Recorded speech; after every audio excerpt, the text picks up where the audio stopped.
You sometimes hit a creative block? Whenever I get stuck working on a website design, I turn to the people I trust for advice.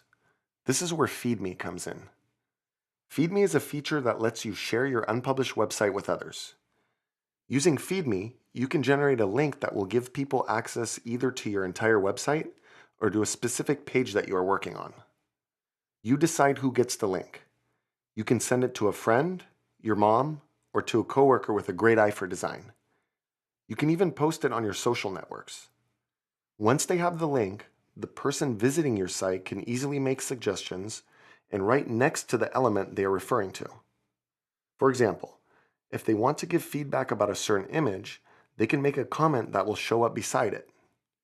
Once your trusted feedback providers have finished leaving comments, they can submit their suggestions and then send them back to you.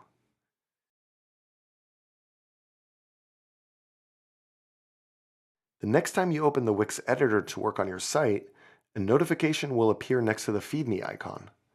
To read it, just click on the icon. You can choose to either view all of your comments at once or to work on them one at a time. Repeat the feedback process as many times with as many people as you want. When you're all set and feel good about your site, just hit publish. Are you a Wix web designer? Then FeedMe can help you get feedback from your clients. Once you complete an initial draft of a site, send a FeedMe link to your client. Then they can easily provide you with feedback right on the website. It's a great tool to help you communicate with your clients and get valuable feedback in an efficient way. This was a useful tip, wasn't it? Sign up for more tips and get the essential information you need to know to create better websites.